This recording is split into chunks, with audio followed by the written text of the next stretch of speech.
our own such things and create a meaning out of it, like this one.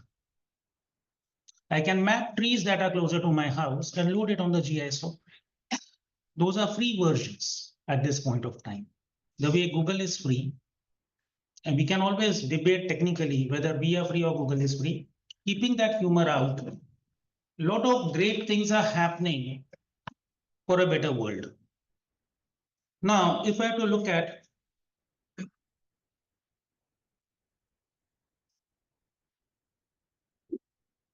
we'll start directly on the code. Planetary boundaries. If you have attended any of the sustainability session for 2 hours or a day, and if this is not covered, then presume you have done your time pass. And let us be very categorical.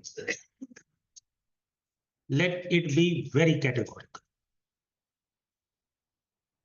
The literature that we see, say BRSR report, or the literature that we see in the name of sustainability, typically you see a good feel factor, people talking about pollution, people talking about green, people talking about floods. And if you go to corporate, people talk about scope 1, scope 2 emissions. At best, there is something called Teen Patti. Somebody's S function is taken over by us in the name of governance. Oh, code of conduct is part of sustainability. No, it's already evolved. You play your role in sustainability. There is nothing called booth capturing of somebody else's function. That's not sustainability. So if you look at the literature of reporting, it creates a hodgepodge jurisdiction level, poaching somebody else's literature, which already is there, and certain elements of scope 1 and scope 2 with a tinge of supply chain. That is value chain partners and data around that. Common aspects, is there a child labor? It was never there in most of the COP. There are already, from last 10 years, it's already matured. No public sector company has it, but still will fill those forms. Now, there is a need to upskill, upgrade what sustainability means. There are very few definitions in the world where more than 1,000 scientists agrees. I repeat, there are very few literature in the world where more than 1,000 scientists agrees. Typically, in a science project for a PhD, person takes a topic, there is an inference done, there is a market assessment done or field test done. Those data points are brought in. First is professor reviews, that is guide reviews. Then it is presented to peers, peers reviews. Then there is the common viva and then director review. That's one. So there are very few literature in the world where more than 1,000 scientists agrees. One such literature is planetary boundaries. In 2015, we crossed a couple of planetary boundaries. I'll take two names. One is GAG, second is ozone. And purposely, I'm using the word ozone.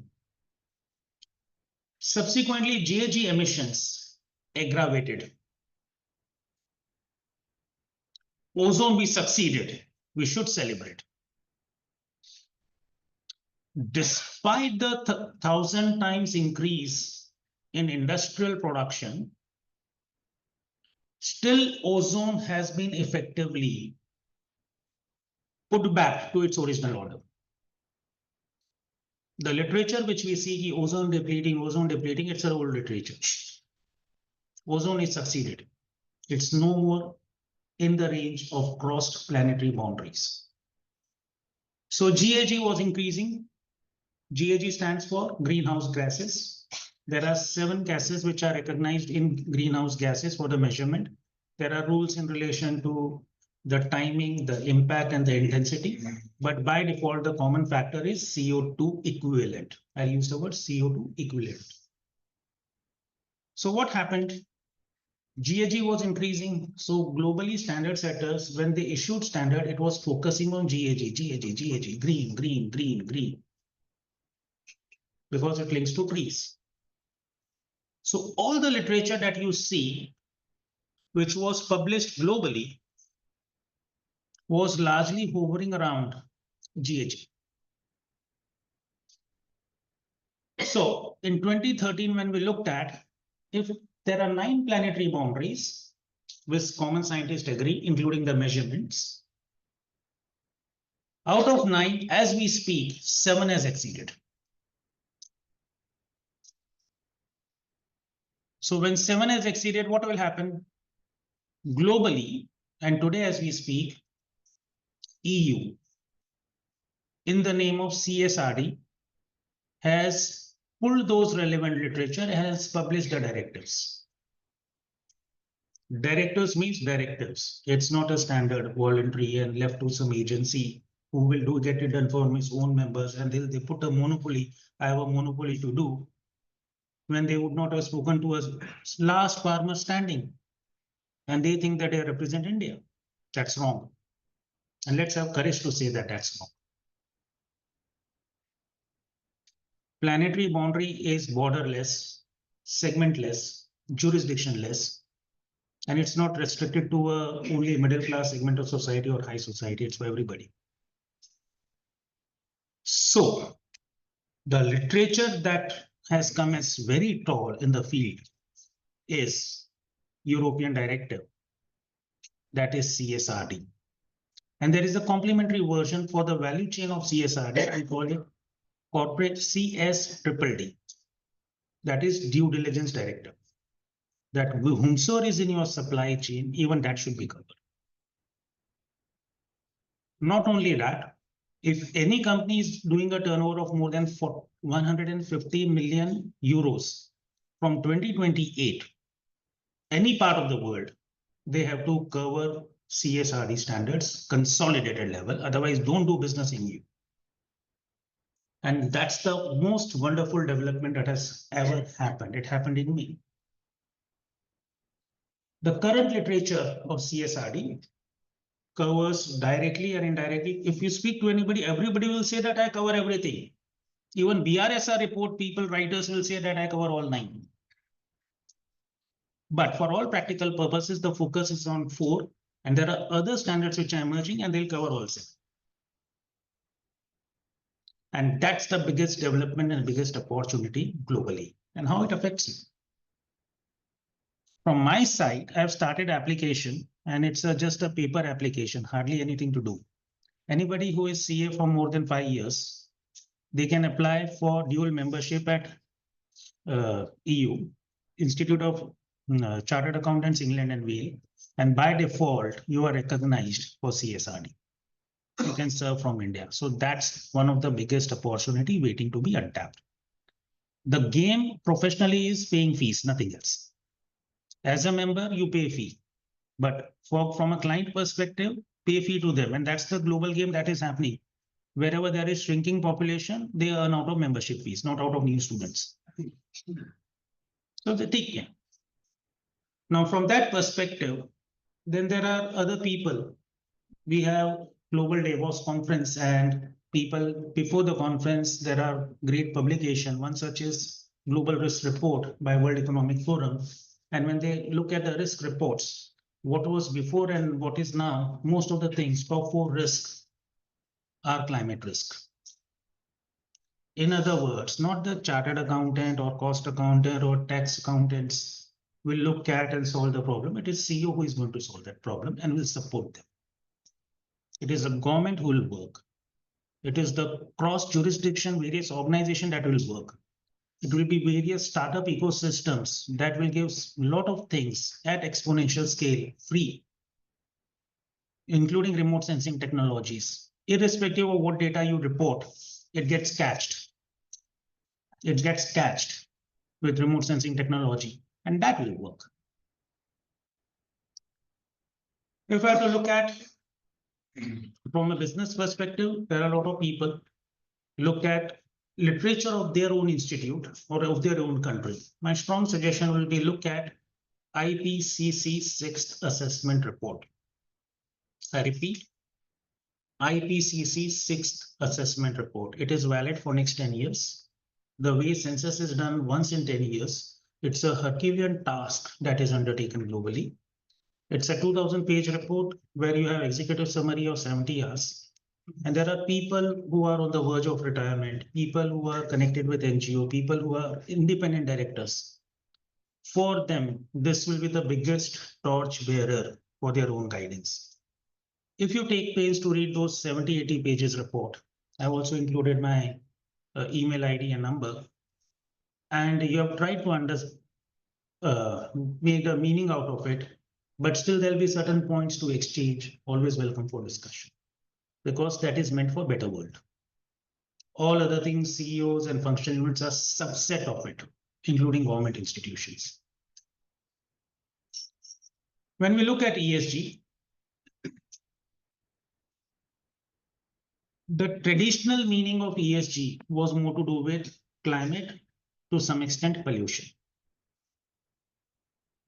Climate was narrowly interpreted with dirty atmosphere, or at best, degradation of plant. No. Now let's look at the broader picture, and it needs to be measured. Say air. We say air quality index should be lesser than 25, and it includes everything. If we take water, people understand that in general, because I see Ganges is a big thing, that's a source of water. 66% is ocean, 32% is what? Ice. The balance 4-5% is usable water on land, and within land, surface water is 1/10 of the total water. It is below. So if you grow tree, if you grow rice, 1 kg of rice is equal to say 1100 liters of water. 1 kg of wheat is equal to 300 liters of water. And you export rice. So you have exported 1100 kg of raw water plus transport and other things separate. So, and if you use mechanisms to exploit the water in land at a rate higher than what it replenishes on its own, then what happens? It changes the land demography from a green land to a barren pasture, and then nothing, and then it becomes heat wave. And then those who are living over there in a third sector economy, not a primary economy, they become homeless. Just because we extracted water from land, maybe 500 miles ahead, 500 miles to my right, becomes homeless. But it is technically known as change in land use. Similarly, if you just go for cattle ranching, first you clean up the forest, then you acquire those land, and then you convert into heatlands practically. What happens? It's a change in land use. That's sustainability. So the measure is, one of the disclosure is has any organization use groundwater? We might put no. Even if first of all, we don't understand how to measure. We have not collaborated with a single laboratory before giving the report. And if a chartered accountant has done that and given a positive report, he should be regulated and face the breadth of proportion for giving a wrong report, because he has not even understood what kind of crime he is doing. No mercy. No mercy. And the regulator will have the benefit in hindsight. Today you sign, they don't understand, we don't understand, most of us. 5 years down the line, regulator understand, but my report is there 5 years soon. And should we be prosecuted? The answer is yes. You should not sign anything which you don't understand. Let's take pollution, we know, biodiversity. What does biodiversity means? On paper, the number of red list species which are there and which were there before is not coming down. That's a paper thing. It's not even 0.1% of the requirement. Biodiversity, again, where more than 1,000 scientists has agreed. As we speak, there are more than 8.8 million species on the planet. Out of it, 5.5 million are insects. The balance are now various other species. So a species extension rate per million, per 1,000 is measured, and that should be less than 10. The species are extinct and new species comes due to natural processes. It is this extension rate, when it is more than the replenishment rate, is the first sign of biodiversity. It changes mainly because of reduction in water and change in land use. If today we take 500 kilometers of land, which was a forest area, imagine what is getting destroyed.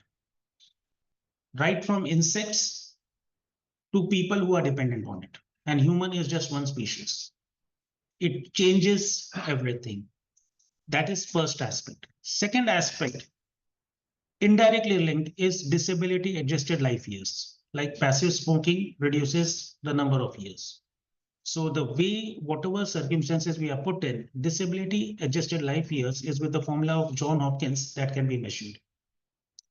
Third, ability of us to genetically reproduce of the required competence, required caliber. These things get directly or indirectly measured through biodiversity. And that's land. Resource utilization. Resource utilization, many of us from a tick box perspective look at one number, recycled material, recycled plastics. Collectively from Earth, we have extracted 65 gigatons of various materials. Largely it's wood, metals, and concrete. Largely it is wood, metals, and metals only 2-3 main, and concrete related matters. Balance are incidental. If this is not recycled back, then we have limited use. That's one.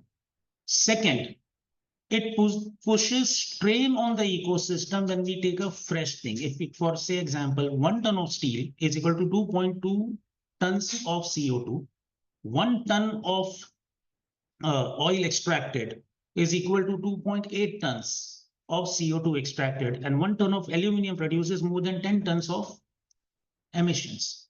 So if we reuse the same thing, then we are not emitting more. It means whatever we are taking, we will not look at fast fashion, we'll look at the elongated all-time classics. And even at its retirement, the quality of the product should be such that we can make an extended useful life. It goes against the corporate objectives of higher sales. And even at the end of the life, we should be in a position to refurbish and use it. And even after reusing it, the same material can be recycled. That's resource utilization. That's resource utilization. Fortunately, we in world don't earn out of resources, we earn out of services. For example, just a smartphone, resource content is negligible. The main thing is value addition. So for all practical purposes, this resource utilization is from this larger perspective.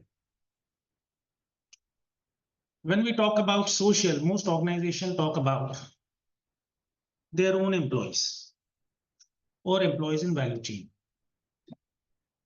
It is the larger impact in society that we make, including the affected communities, number one, and second, customers themselves.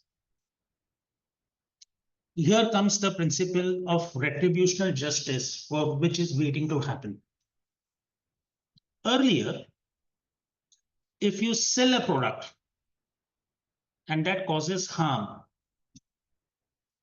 it can be pesticides, it can be NPK chemicals, it can be mercury, it can be e-waste, it can be tire burning. we know that there might be some harm, but it is not a harm which can be computed to a level that few deaths happen because of this, though they cannot be named. We go scot-free. Reason, it is not proven it causes XYZ. Now, so that is what in current law it is not prohibited. But if you ought to have known that it is causing some harm, even if there is no harm, even if there is no law stopping you, the principle of retributional justice, especially in Europe, is taking shape. And what is taking shape? Say IFRS takes shapes over there. Within 1 year, we have it. The top line is changed, but the content is same. Toxicology, the content is 100% same, just ditto copied. So whatever happens globally, we also take it. So principle of retributional justice will ensure that we need to be more cautious on the products that we sell. Coming to governance part of it, the key part, apart from booth capturing, which is somebody else's governance, I say it my function, that's not correct. We say within the governance role, there should be a member who is expert, who can understand the larger picture. And it should be backed by enterprise operating model linked to the last man standing with respect to ESG aspect, and it should report into the committee of the board, which is where there as part of the law needs to be much more seen in our day-to-day cadence. These are the backgrounds that we usually see. When we look at the landscape, these are more important footprints that matters. I'll take few for sake of what is generally coming across. Say you prepare and make a production which is prohibited, say emission is prohibited, the carbon tax in one of the countries $130. In EU, the general understanding it will be $80 to $90. Few countries have few jurisdiction has formally import carbon tax. Say the carbon tax is $80 per ton. And when you are exporting a steel, because the steel is not produced over there, then what happens? Indirectly, they have imported carbon from some other part of the world. So what they have levied now is CBAM, cross-border adjustment mechanism. I would like you all to study that as well. CBAM, cross-border adjustment mechanism. Under that, they will levy a carbon charge in name of some tariff or something. So what happens is that fund goes to the carbon-related matters. So whatever you produce and you know the intensity of your product, if you are trading globally, we need to understand the intensity of carbon and water footprint, because sooner or later in our products, it will be impacted in my cross-border transactions. That's one. So what is required is LCA study. And when you look at BRSR format, it talks about top 5 LCAs, top 5 product, and LCA whether done or not done. And people put tick box. Let them put tick box. It can be used as an opportunity for your competitive differentiation. Because you know the footprint, you know what is the global market implication, accordingly you can strategize, both for water and the carbon content. Similarly, if we have to look at, I'll take something with respect to supply chain. And I'm purposely taking because it affects the small chartered accountants, the practice part of it. EU CSRD applies to 10,000 companies today, global companies. What it says, wherever they are dealing in supply chain, they have to do due diligence of vendor with respect to ESG matters. So whenever you have a local company which is supplying to any of these companies, they'll ask for a report. Either you give report, and because you're not capable to give report or you're not recognized for them to be from whom report can be taken, they send their people for their due diligence. So if you have taken dual membership means you are formally now a IFAC member. You have also recognized CA from UK. So dual membership plus an understanding of ESG is an opportunity waiting to happen, waiting to tap. This filling of gap at a low price Indian salary compared with a global norm is a gap that can be captured by us in India, where we have 360,000 chartered accountants waiting to happen. Governance, I'll play low on it. It's already in place. There are people who ask about ROI. When I joined CA, I did not ask what is the ROI of CA. I just did it because it was the right thing to do at that point of time. Now, if an answer has to be given, which is at least digestible, then here are a few of the things that you can mention in a subtle way. Stay soft, my advice is, and firm. Don't go to convince everybody. 10% will oppose, 10% is for it, and the balance 80% will go for fairness when it is upon them.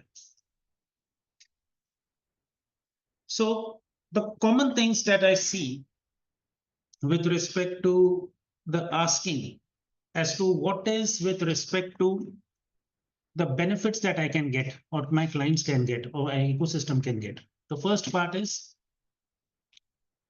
customers. So all research fails on this point. Research says that there is no incremental sale. There is no premium pricing on ESG product. I repeat, if you give two products, both 10 rupees each, and you have done certain ESG matters, then there is no premium product thing which you get on account of green labor. That's fact. And let's admit that as fact for Indian environment. However, if you go for a questionnaire which is tweaked, if there are 1,000 customers and earlier 400 customers were taking product A, which was ESG, which was same, and product A out of 1,000 now goes for ESG factors and popularize that, then whether the percentage in market share will change, giving a higher EBITDA, but at the same price? The answer is yes. So an increased EBITDA on account of increased market share to that segment of customer makes a difference. So to that extent, there is an ROI.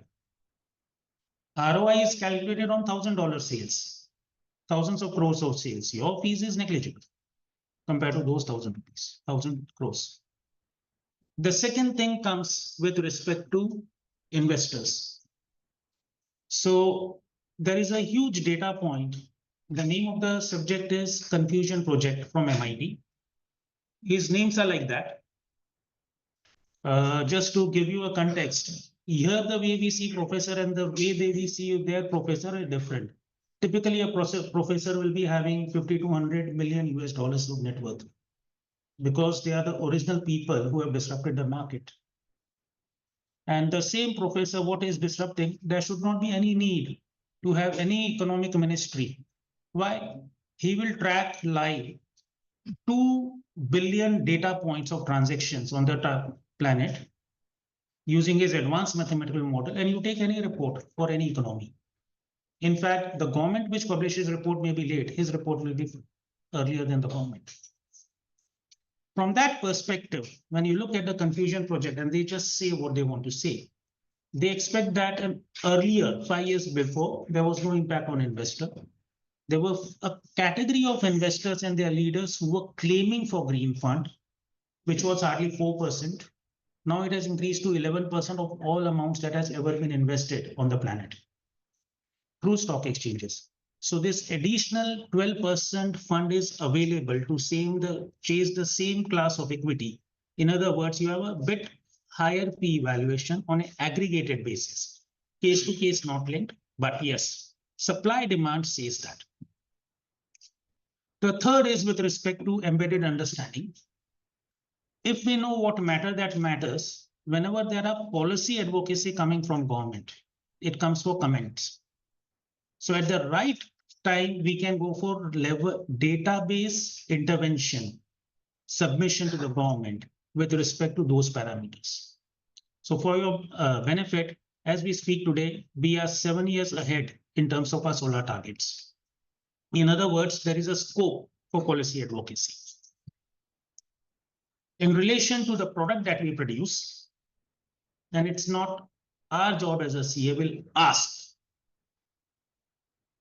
I repeat, you will only get what you ask. If you ask, give me only scope 1 or scope 2, or give me only due diligence, you get only that much.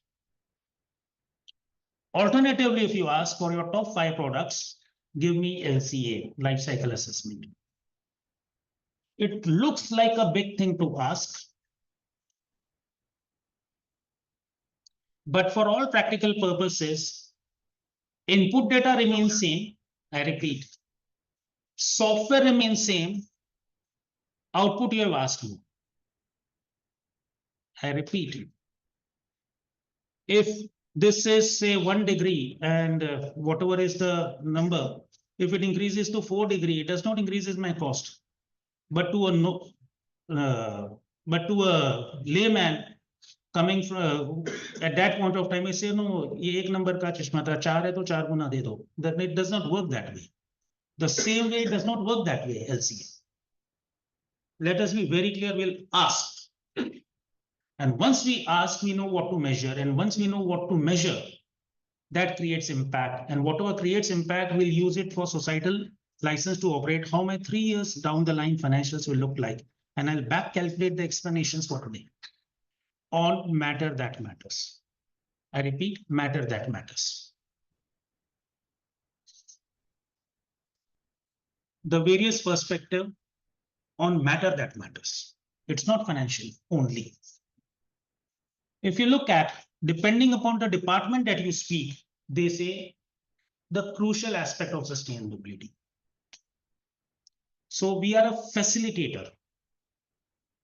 We are an anchor that will integrate across. Sustainability is no one's babies, it's everyone's function. Finance function may be yours, audit functions may be yours. Here there is an open space. It can be captured by anybody. In HUL, a person from marketing department captures everything. In Reliance, you'll have people from finance department taking all these functions. So it's the personal interest, it's the personal evolution that will determine who takes this open space for sustainability. So when I speak to, say, somebody who deals with only business models, say, generally more to do with MBB, McKinsey, BCG, Bain, they will say reinventing, that every year 10% business should be out, cut down, experiment 10% new, and whatever is working, scale up. So that's reinventing. If I speak to a manufacturing guy, he'll talk about only scope 1, scope 2, scope 3 emissions, not scope 3, scope 1, scope 2, and additionally, he'll talk about safety. That's all, and he stops there. When I speak to learning and development team, they'll say create next line of leaders. Where is the talent? We are short of talent. When I speak to legal guys, say compliance, above compliance becomes license to operate. When I speak to customer, it says marketing excellence 3.0, not elaborating at this point of time, but largely on those lines. When I speak to government, they say United Nations SDG goals agenda, and we have picked up out of 17 goals, 4 or 5 which are crucial to us. And all the data points are linked over there. So you think about it, sustainability is there. You think about it, then the question is, how do you aggregate it out? How do you facilitate it out? And for that, there are world-class frameworks. We will come back to this towards end as to what are the advantages we can use for us as chartered accountants, where we stand differentiated in synthesizing these things. So when I look at frameworks, people get lost in the journey. And without mincing words, the way the frameworks have developed, it is developed by person A,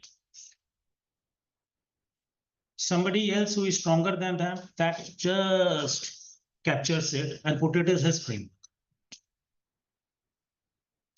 He grows, somebody else who is bigger than that, he captures not only one, he captures 3 or 4 people, and he says, now it's my framework. And the person whose framework is taken, he is also happy because earlier he was getting applied to say 1,000 units, now he can go for a global scale. So when it has to be regulated, there has to be an arm for regulation. So any agency which has a self-regulated mechanism, marketing industry does not have, manufacturing may not have, chartered accountants have. So by default, it lands into globally in domains who are self-regulated, also working with government and industry. So if you look at that, the current version of IASB, which is from IFRS, all these frameworks are included in now in IFRS. So it's just, that's the power of winner takes it all. And when it comes to IFRS, what it means, it will come to financial accountant and auditors and any agency which regulates their listed entities globally. And when that is done, which has been done in the name of CSRD, NISSB, it's already published. By default, in a year's time, we'll also have it. Chartered accountants, SEBI, and others. So that's an opportunity waiting to happen. Coming to frameworks. The easiest way is to make people believe that they can do it. It's not so. It's a lot of self-resilience and hard work required for deep dive into these frameworks. Looking at somebody else's audit report, I think I can write. But when we ask them to do an audit of $200 billion company, then it takes a lot of things. The same is the understanding for this. So legislative-based frameworks is CSRD, impacting the value chain partners in India today, and impacting all the companies in the world directly that they have to produce consolidated sustainability information as per CSRD from year 2028, which should also have taxonomy, which should also be audited in any part of the world if they have to do business in EU, aggregating to $150 million, 150 million euros. So that's the legislative part of the field. Second is taxonomy. Taxonomy, they use inline XBRL. In other words, whatever data is there, it is classified into whether you are causing harm, whether you are mitigating harm, or whether you are on the nature positive side for each and every line item of your trial balance. This taxonomy is a wide data for various stakeholders, including people who set taxes, people who set customs, people where nationally determined contributions or targets are given. This data is likely to be global data because it's EU taxonomy. SEC, without mincing words, there are 3 levels of greenwashing. Greenwashing 1.0, where you fudge data. Greenwashing 2.0, where functional unit is described in a manner that immaterial things are made material to look like good, and material things are technically said as correct. That's greenwashing 2.0. And greenwashing 3.0 is I will do things and I am committed to do things. This is my target. So US has given that by year 2029, they will start disclosing audited scope 1. They will start disclosing scope 1, scope 2, scope 3. And by year 2020, by year 2033, they will start on it. So is the law there? Yes. Whether the salespeople of various people belonging to this function will use SCC as a sales pointer, the answer is yes. Whether in reality is applicable, the answer is no. In reality, it is CSRD having various facets impacting even the value chain partners sitting in any part of the world, including agriculturalists. I repeat, including agriculturalists. When we look at investor-led frameworks, first is TCFD, which was more to do with climate risk, and it requires you to disclose A, the landscape, B, the strategy, C, the actions that you've done, and then targets and measurement against the target, that is performance. Broadly speaking, that's TCFD. And when we put an element of ecosystem services or biodiversity and larger scale, land related, then it's now TNFD, including biodiversity. IFRS 1 and 2, I'll make the simple. And we should always remember the source. When you used to learn Companies Act, we used to look at what was the preamble. So IFRS 1, they will never say what is the preamble. Preamble is copy TCFD. IFRS 1, I'll say IFRS relating to sustainability 1, copy TCFD. IFRS 2, I will say it should be IASB 2. Okay. IASB 2 is what Value Chain Foundation published 67 different standards for 67 different industries, what are required to be disclosed. So these 67 are now consolidated into a single draft, that's IASB 2. So what the preamble is, True Cost Value Chain Foundation 67 standards. Just remember where the source is coming from so that you can understand and link how it is and what the meaning could be. It is only from that perspective. Then there is also CDP. Now then we go ahead.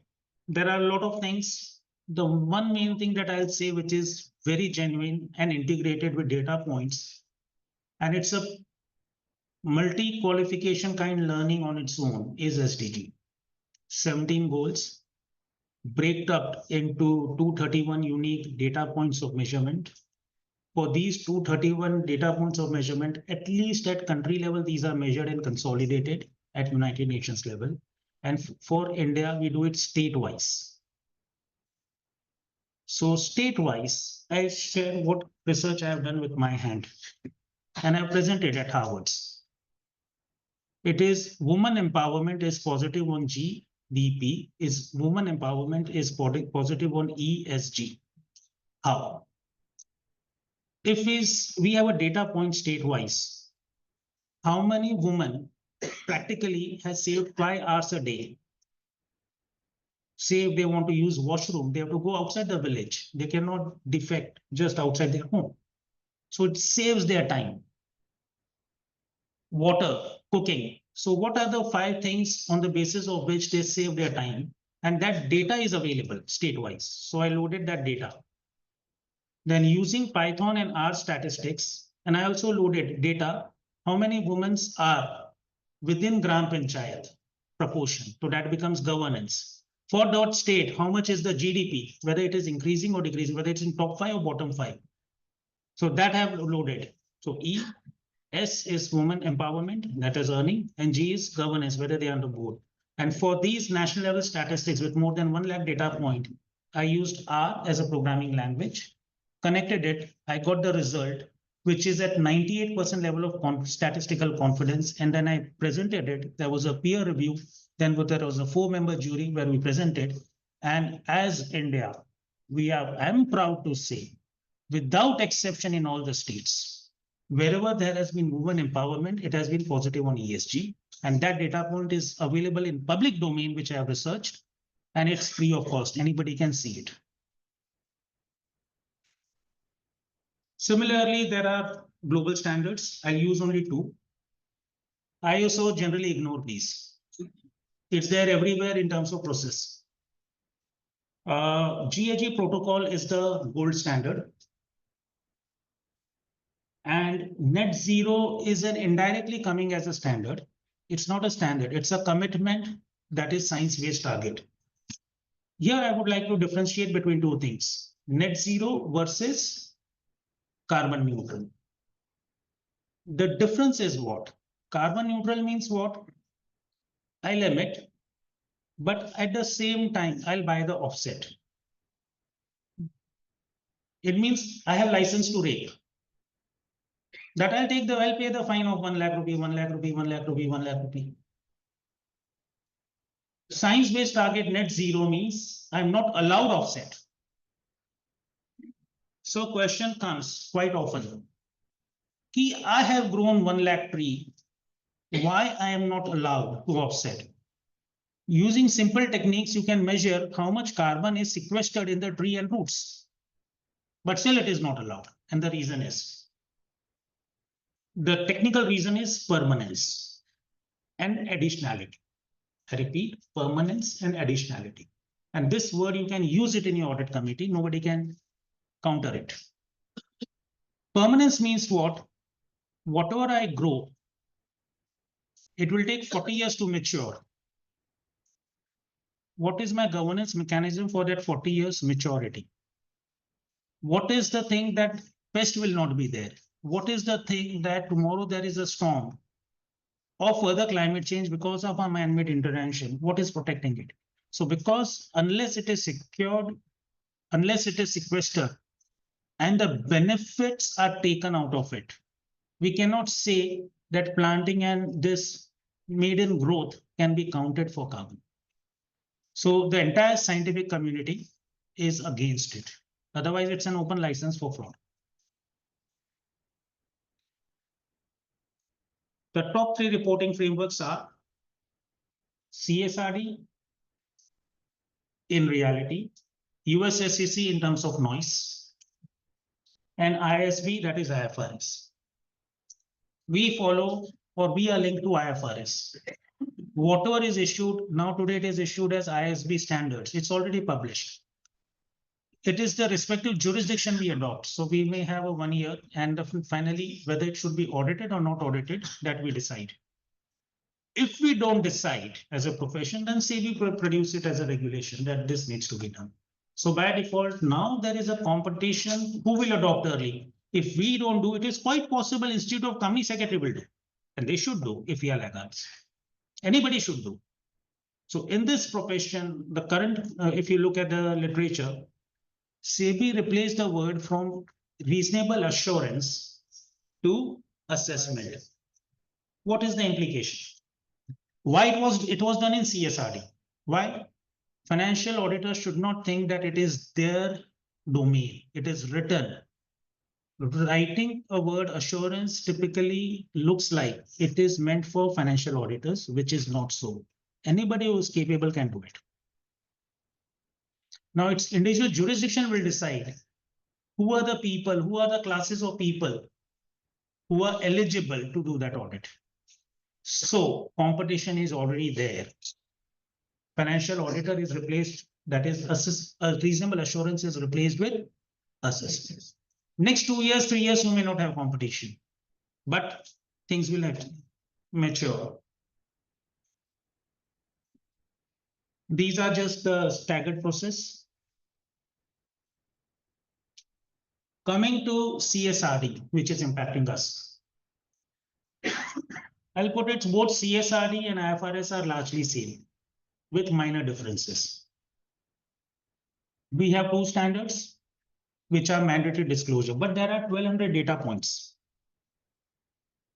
cutting across 10 standards. And it does not say all 1200 data points needs to be disclosed. What it says, you make an assessment of double materiality, and based on material matters, then decide which other standards will be applicable. For that standard and substandards, subtopics, you disclose those data points. So in other words, it's not a 80-page financial statements. It's a 1-page financial statements which give you a number of profits, net worth, top line, and those kind of stuff. And those matter that matters, you there will be detailed report, but the targets which are written in ESR is 1 and 2, they says that core thing needs to be tracked, including governance out of it. So you may disclose 400 data points, but in terms of governance and performance and targets, which will be covered as part of the main standards, will be around that. It introduces the concept of double materiality. As chartered accountants, we are familiar with the word materiality, but this is a new word to us, double materiality. What does it mean? Double materiality means what the way I do business, what is the impact outside on non-financial matters? Air, water, soil, affected communities. And financial materiality means because of the outside environment, what is the impact on me? So what is the impact on me? One is carbon tax. Second is quota with respect to how much I can use. For example, in most manufacturing companies, you see, they say 15% of the fuel used in the particular state in a manufacturing plant should be sustainable fuels, renewable and not fossil. And that renewable costs more than the normal one. So that's an indirect cost which needs to be followed. EU label standards are already there, portfolio management rules. So if we are out of it, we face. CBAM is already there, cross-border adjustment mechanism. So if my product has intensity, I pay a price. These three are there today, but the exponential growth of requirements is happening, which will impact us, and that's financial materiality. So in other words, you will hear the internal price of carbon. Internal price of carbon is used for decision making in the sense that if I produce 1 ton of steel, 2.2 tons is emission, then for that 2.2 ton, if I set a carbon price of 40, so if I'm calculating NPV of my new project, I will add this additional dummy cost because this is the cost that will be levied. The way laws are changing, it will be levied on my plant, the way I operate in future or whatever. So that's internal carbon price is financial materiality internally.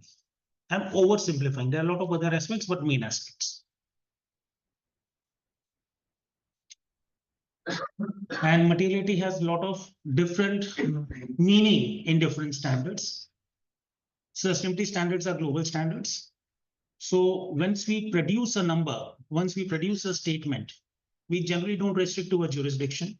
We say framework, and there is a tendency to say that I respect 12 frameworks or 13 frameworks. Most of the organization says that these are the 12 or 13 frameworks. So materiality will be all encompassing these definitions in the respective standards. There is no single standard. This is advanced version. I've set it on the link purposely. I'm sharing all the material that I have.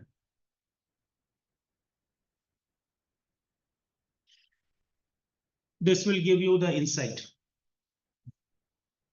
4 years back, the number of standards and data points. Today, in 2024, number of standards and data points. Just imagine year 2026. When we had some time back in year 2008-9, we had only 6 or 7 accounting standards. Then came a series that we had 32 standards in 2 years.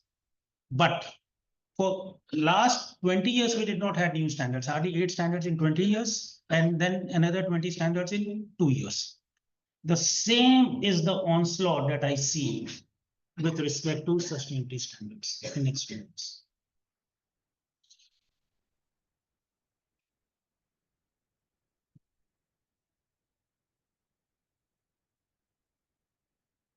Once you see your annual report, these days, most annual reports are captioned as integrated annual report. So apart from CEO commentary and operating discussion and analysis and futuristic vision versus what they are doing, restructuring or acquisitions, and certain things like feel-good factors, which are generally shaping up the annual report, These are the new things that are getting entered.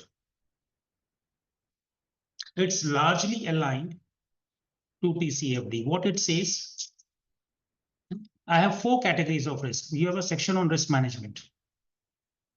It's written in a routine way. By default, either within that section or within the management commentary, the requirements that are coming in ISSB 1, it includes this. First, what is the legal and regulatory landscape with respect to sustainability? Please don't confuse with carbon. It can be carbon, it can be water, it can be fatalities, and a lot more, depending upon the hotspots that we operate. Second, from that perspective, whether people will boycott us when they come to know about these harms, market risk. The second perspective of the market risk is I may not change, my competitor will change it to sustainable, so I lose the market share. Third, technology risk. Taking the same example as steel, earlier it was 2.4 tons of carbon per ton, now it is 1.8. Tomorrow there may be a technology, we'll say I'll not use steel, I'll use graphene. Graphene is 200 times stronger than steel.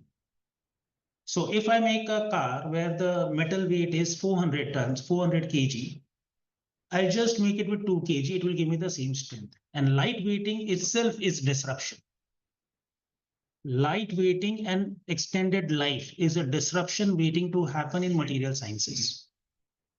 So most of the things that gets innovated in the field in the name of sustainability or in the name of competitive disruption, but having a sustainable impact needs to be captured over here, including reputational risk. Now, what has happened is,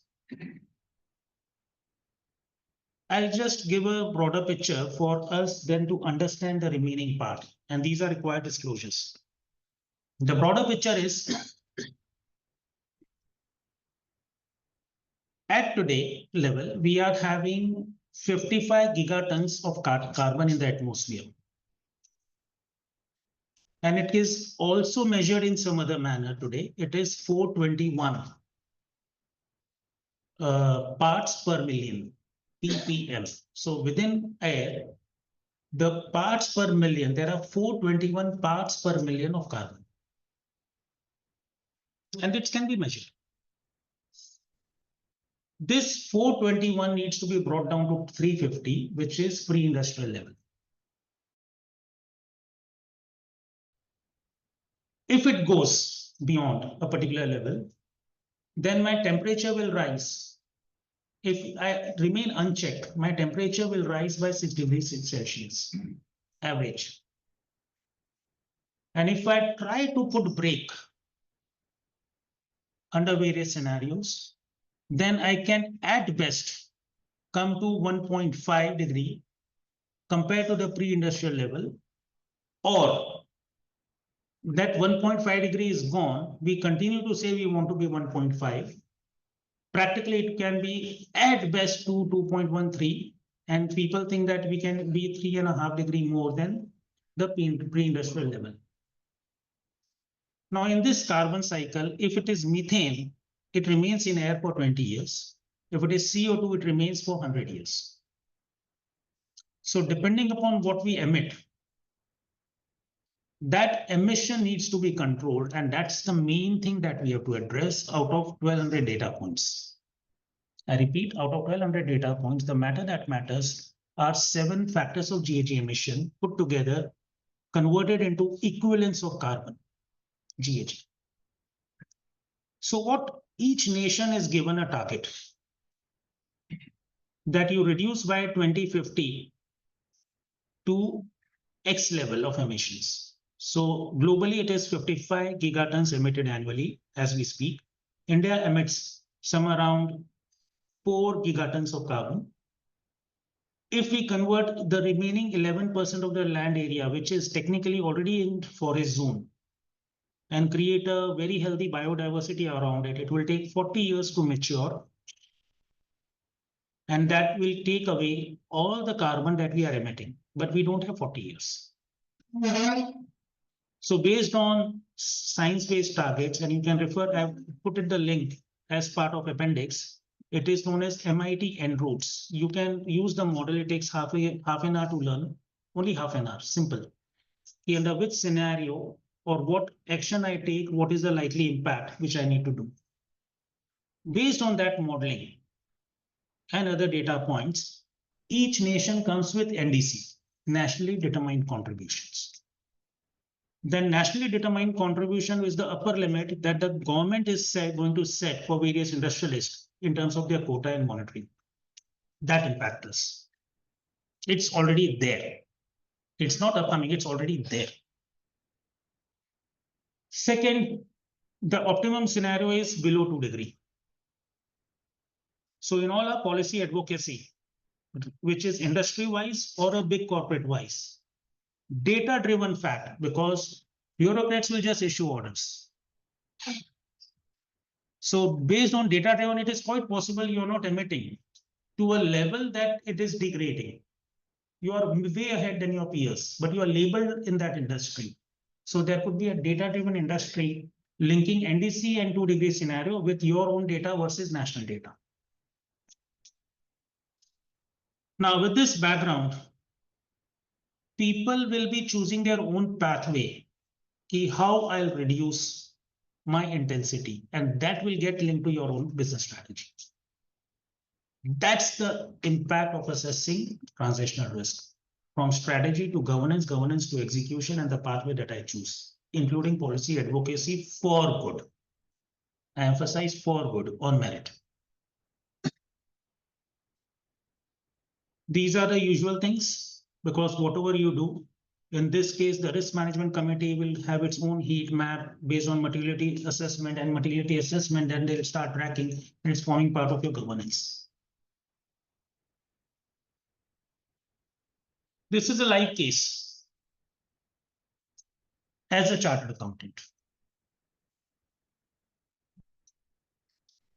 You take a scenario, all the names of the companies within the group, what businesses they are in. Based on leading softwares and LC analysis, you can understand the matter that matters. There would be some initial investment of your time.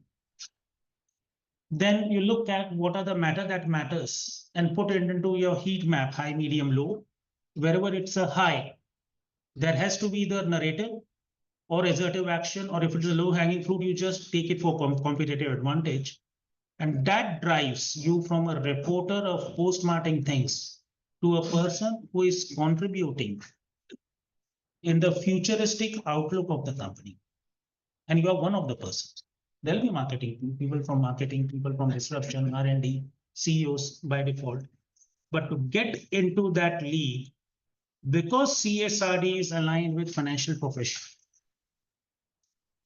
because India is also adopting that in a year's time, you have an upper hand. And because your profession is recognized to do the audit as well, first is measurement, second audit. As a facilitator, you have an upper hand to take it ahead. Now let me come to the basics. Our advantage as chartered accountants. With this broad background, we have access to committees of board of directors. CEOs anyway there, but if it is a very large conglomerate, then at least board of directors. Then second, our profession has learned to blend financial numbers versus non-financial numbers. So we are there. Engineers may not be there. Marketing men cannot be there. We prepare integrated annual report, where the entire things of TCFD is there. Management prepares management discussion and analysis. At minimum, you look at congruence with the financial numbers that are there and other non-financial disclosures that are there. The risk management committee of the board is also aligned to chartered accountants. We are clear. We also monitor budgets. In other words, even non-financial parameters we can monitor. we are clear about both controls that are there, the softwares that are used, and also the governance cascade that is there. In fact, last year, one of the CFO got the award from the institute as part of normal. He enabled operating model of the country, of that particular conglomerate. So for all practical purposes, we can do governance. That's already there. I'm not talking secretarial governance, real governance. We can do holistic benchmarking, local and global. And above all, we generally are aligned for giving higher targets than what can be achieved, raising the bar of excellence. That's imbibed into us. With this background, what are the things that we can start with today as a small chapter? First, integrated reporting. Considering TCFD, considering matter that matters, considering the futuristic outlook, and a lot more. We can get into whenever in leadership, you don't have representation from all the functions. Whichever function you belong and if there is an emerging subject, people look at their function. If for an emerging subject, there are very few to raise their hand. You just raise your hands and you are there in the governance setup. Then value capture for ROI. Presume 10% you can capture, 90% you can't. But that 10% of the total value capture is also big. One, investor funds like CalPERS. More than 11% of the funds today as we speak are ESG funds, the amount total invested. So this extra money is available to chase the same people, which otherwise is not available globally. Suppliers as value chain partners. If you are value chain partner to somebody else and he's not complying, or your competitor is not complying, then you have a competitive advantage because you are ahead in the journey. You get a positive rating in the procurement of the other person, the person who is buying from you. Because these days it's not yes and no, it's rating system, it's numbering system, and here you can have a higher number. Marketing focus customer 3.0. Marketing excellence 3.0 in the sense at the same price with reduced EBITDA per unit, you can have a higher sales of the same product with market share. That is something that you can bring in. But for the CSR work, if you're already good, 360-degree, then whatever amount is spent by foundation, by then you have the capability to calculate SROI, social return on investments. And these are popular survey methods of the world, which are largely available. You have to employ a junior person with, of course, high-level attention from your side. Above all, the financial numbers, including year after year, next 5 years or 10 years, whatever the sheets are, a judgment as to what should be the internal price of sustainability that you should factor in, be it for GAG, be it for water, to decide NPV of the project so that you have a societal license to operate. These are the low-hanging fruits that can be started from today. And over a period of time, you need to learn a lot.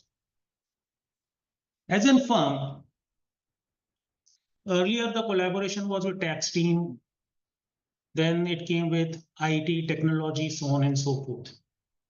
In times to come, I see the collaboration with the firm of scientists, the laboratories which measures regularly, persons who are good with remote sensing technologies, person who can take the data from the government. I did it as part of ESG and just put a statistical proof of confidence or no confidence, accept or reject. The information which is in public domain, say for example, you have a data point of a plant area where your client's plant is operating for that district data, you load it, look at, and what client is disclosing, do a regression analysis, you'll get to know. You'll just get to know what is the difference. And if you don't get to know, somebody else analyzes, then you are at fault. So that's the collaboration that we are talking. And above all, as a global citizen, of course, it's a common thing, but it's a differentiated thing for India from two perspectives. First, policy advocacy representing India to others. We refuse to recognize as being oppressed. Per citizen, what we are consuming is very less. So we are not responsible. And if you want me to change, you give me fiscal advantage compared to the countries who are already ahead in the journey. So we are not asking loan, we are not asking big. We are just asking to restate. That can be data driven. Additionally, in India, labor is cheap. India has a combination of 360,000 chartered accountants and many engineers, software engineers, which is remote sensing and data analytics. This unique combination can become a global hub of services for processing. I'll say global capability center, which earlier was restricted to IT. Now it will emerge for possibility this topic, provided we upskill ourselves in the competitive. This background, now let me, before I open up for Q&A, let me show you three different videos. One is from YouTube. And after that, we'll just talk, rather than clapping or getting carried away with feel good, we'll just talk about science behind it. Okay, only science behind it. Nothing, no feel good, please.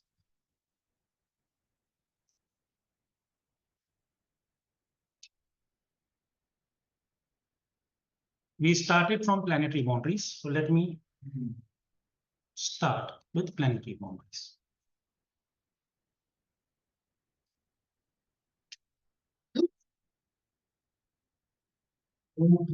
Is rapidly changing. The dramatic effects of these changes are all around us. What is the world way to measure the world's health? To tell us how far we have gone. The non-planetary boundaries define the limits for sustainability. Overstepping them means permanently damaging the environment, a serious threat to both nature and humans. These boundaries are freshwater use and circulation, ozone layer depletion, atmospheric aerosols, ocean acidification, chemical substance cycles, chemical pollution, deforestation, biodiversity loss, and climate change. We have already surpassed 6 of these boundaries. It is time to make a choice. There's still hope to shape a better planet for everyone. Let's engage together.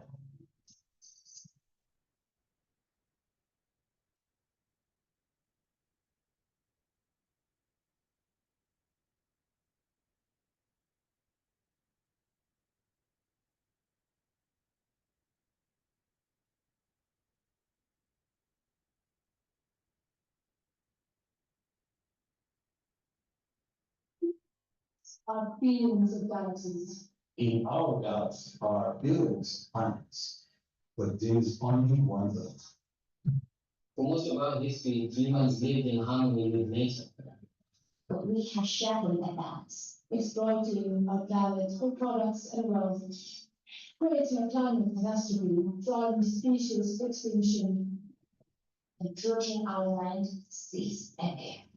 The will of life is great. If it fails, we as species will fail too. The science is clear, and time is running out. We must go from harming our planet to healing it.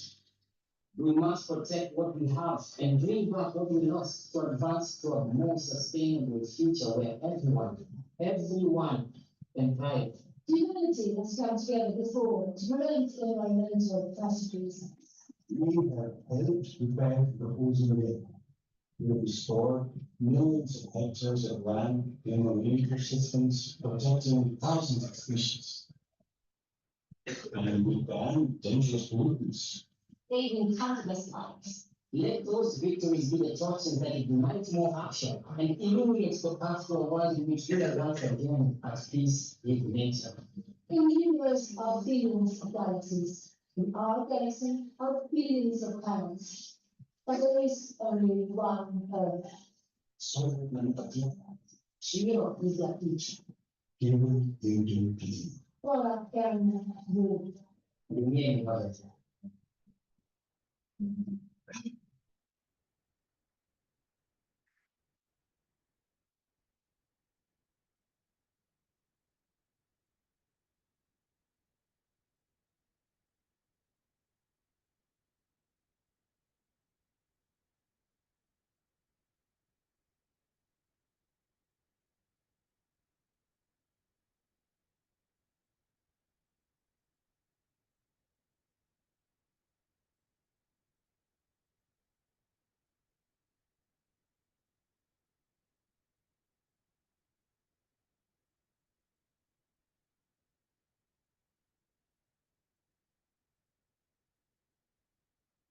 Exciting scientific findings of the past half-century has been the discovery of widespread trophic cascades.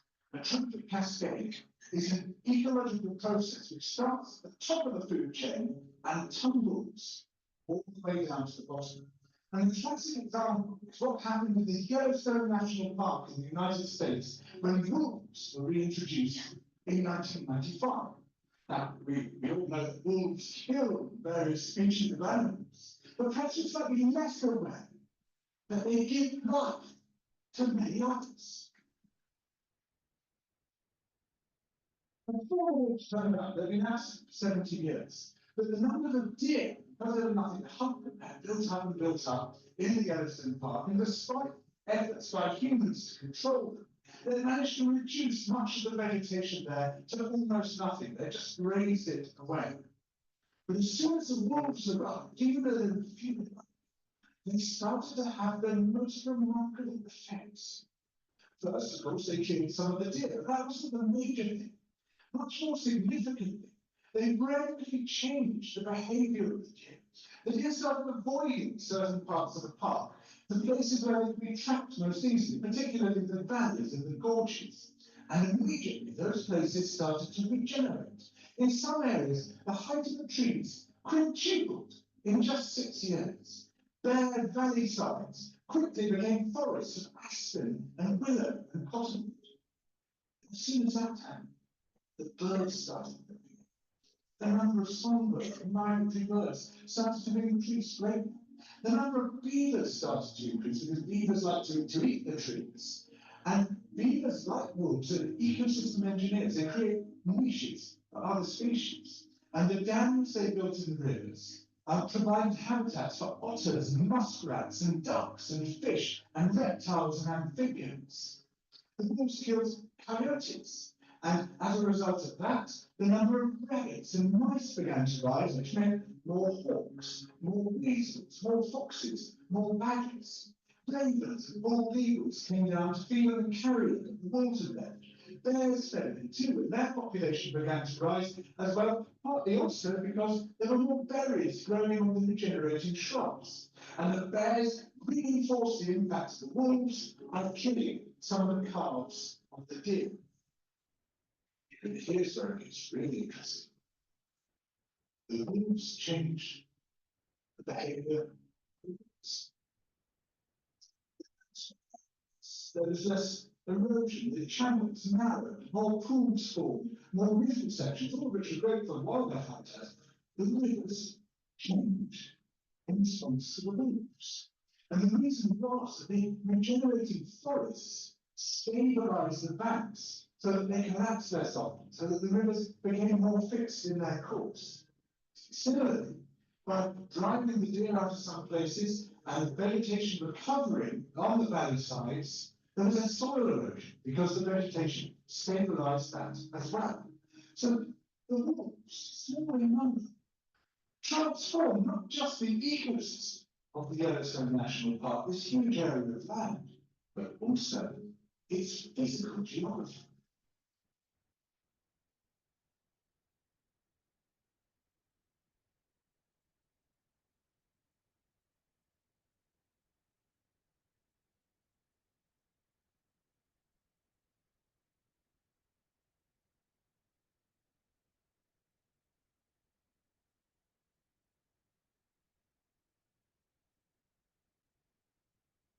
This was the live case of Aspen National Park in California. In a sense, even in our, if you look at epics, there is a particular animal which is hunted, which is deer. Only deer you'll find. What happens? These goes near the river banks, eat small plants before it comes into trees, becomes trees. And because of their larger population, tree does not grow, then there is a soil erosion. And because there is no plant, there is no birds, no pollination. And because there is no vegetation, there is no biodiversity around. You kill that source, which is killing the plants by introducing wolves. So they go into deep forest. And in deep forest, they'll eat leaves, not the small plants. It grows beyond 5 meters. And after beyond 5 meters, you cannot destroy it. So you have birds. You have birds, then there are people who are forming, for whom birds are forming the food chain. They get the impact. So the entire biodiversity, right from soil erosion to safeguarding the river with clean water rather than dirty water. Another life underwater is also impacted. So with a small introduction of invasive species, in this case, it became positive. So there are a lot of cases of thinking, and here the analysis was remote sensing, and then in soil testing, it was spot analysis. When there is an animal dumping, how many number of animals used to come 10 years back versus now? The soil is taken, the soil testing method. So all this is scientifically assessed, remote sensing technology, relevant laboratories, and observation by the forest officials with scientists. They have published that. It's a formal research. It's a formal research and same photographs. There is no fudging in photographs as well. So there could be other things that we come across. There is Solomon fish as an example. It is the only fish which travels upstream. Only at one particular point, you reduce the water level by from 2 feet to 1 feet just by spreading the flow. Then within 1 feet, they can be hunted. Within 2 feet, they cannot be hunted. Water. So what happens? They crosses the river upstream, and it is the only fish which goes back to place in a lake where it was born. It remains in sea, but before the death, it goes back. And along with that, once it goes back to the lake, it creates an ecosystem around it. Similarly, ecosystem is not even 0.1%. Coral reef, which is not 0.01% of the total oceanic land. That influences the entire biodiversity. Similarly, there are people who talked about of a particular agricultural crop.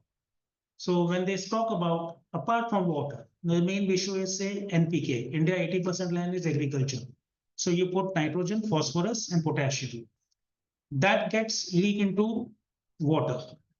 So if it sometimes you see the color of the water is green, or below, above it is also white, but below it is green. That is nothing but algae.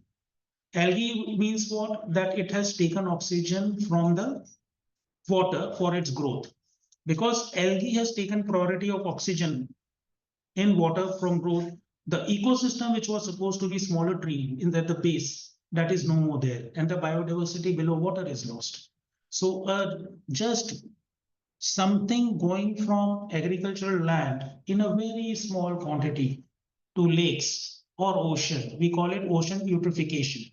It is nothing but killing the water, which is killing the oxygen which is in water. It affects the entire systems and very badly. It is understanding of these matter that matters. will give you the leadership position, a journey of leadership position in sustainability for the companies that you work, for the clients that you back, for the nations where you have chosen to give the right sets of submission, and all these are literally free. And of course, a lot of disruptive technologies and software that will make a difference. Here, I'll stop, but I'll share what I have to share, which you can read as a data point after this. So what I have shared are some 8 or 9 links. These are also there, which is science-based targets. These are the things that you can learn on your own. One is OpenLCA. Second is carbon footprinting. Third is International Energy Agency. Very rich data. SDG is always there. When we talk about NDC and policy advocacy en routes, then you have local India data on MOSPI. You think of the data, it is there. You have GIS software using remote sensing technology, it is also free. You have NASA sea level data, which is free. And you have WRI. Over and above, when you research, there are a lot of people who track satellite images for public good. There are people who track water content, agricultural content, urban heat using various technologies. These are the things, even if you can't buy at, say, the prices personally, say 15 lakh or 1 crore, 10 crores, then there is always a trial version available. And there is a student version available, which is a smaller version of the main thing. And the difference is this. If you want to use remote sensing technologies for the planet, then anything you track within 5 kilometers per pixel, then it is free. But if you want to track 25 meters from the space, and on that tracking 25 square meters, you want to see how much is the heat, how much is the change in land, how much is the tree cover, what is the quantity of tree cover, how much is emitted back. If you want to go for those advanced things at a pixel level, which is 25 meters, it's highly costly. So to start with, even if you have an understanding at 5 square kilometer level, available free, then perhaps we are on a journey to reskill ourselves. These reskillings, along with planetary boundary, and all these things are free. The world is in the hands of scientists. World is in the hands of young people who are disruptors, believe in startups. They don't think of money. When you speak to the best of the best, they don't think of money. And most of these things are free for all of us. It's for us to invest our time systematically over there. So if I put a thumb rule, awareness 50 hours, 100 hours is good, but to be proficient, those who have invested 10,000 hours in the first profession, that is chartered accountancy, to make or catch a new thing as a professional, stay invested for additional 3,000 hours and the field become yours. And if you have conviction to invest these 3,000 hours, then we are professional in this additional subject. But even if we are not choosing not to get into it, for whatever reason, having basic awareness, proficiency, and standing up for the right things at the right forums, rather than seeing what CEO wants to see. He may oppose at a particular point of time, but there is a way 101 to place your point of view on what matter that matters and how it will impact you, which nobody is seeing. Then perhaps we can make a difference.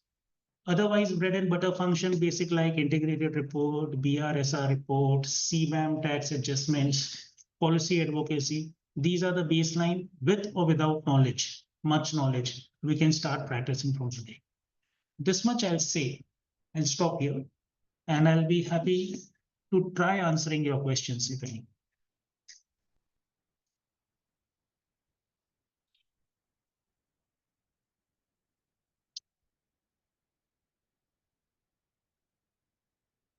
Any question? Anybody want to have any question?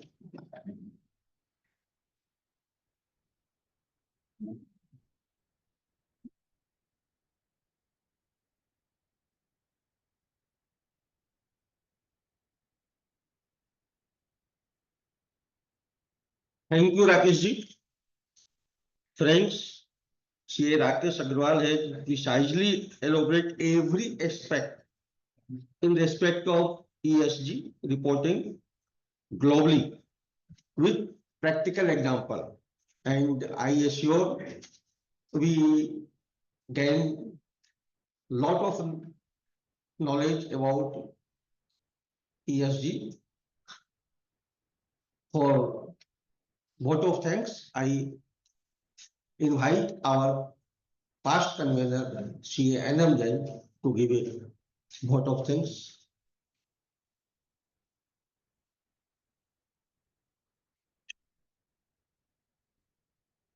Before vote of thanks, there are few announcements. JB Nagar CP Study Circle jointly with WRC has organized a program on artificial intelligence on 1st December 2024 at 8:45 am, Hotel Koinur Continental. Fee for this program is 885 rupees, and for JB Nagar Study Circle members, it is only 295. All are requested to register for this program, and it has got 5 structured CPRs. And one more thing that all of us know, on 6th and 7th December, there are election, and we request all of you to cast your vote like all past election where voting percentage of JB Nagar Study Circle is more than 90%.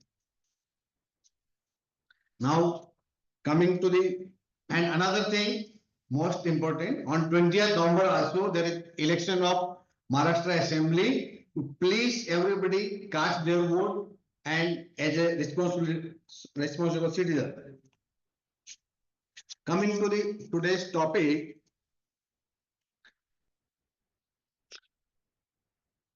environmental, social, and governance.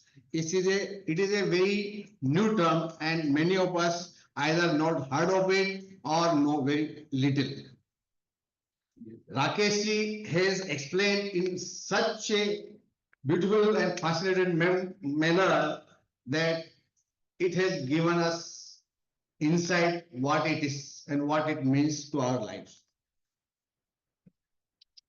If I understood something, I can tell that there are n number of species in this planet, and nobody damages this ecology except human being, because they have got the brain. So damage we only have caused it, so we can only rectify it. So it is our responsibility to rectify it. And in the process of rectification, there are opportunity for many fields, and our profession is one of them. So that Rakesh ji has well said that getting the membership of CSRD EU membership, we can pursue our profession. One more thing, जीवन के लिए 3 चीजें महत्वपूर्ण है, हवा, पानी और प्रकाश. प्रकृति ने ये हमें शुद्ध और मुफ्त दी है, हमने ही इससे नुकसान पहुंचाया है, कि हमारी रिस्पॉन्सिबिलिटी है हम इसको ठीक करें, और ठीक करने में भी आपके लिए अपॉर्चुनिटी है. Let us grab it. With these words I propose a very hearty vote of thanks to Rakesh ji on behalf of JB. Thank you so much. And now let's give about the break. Huh? Huh?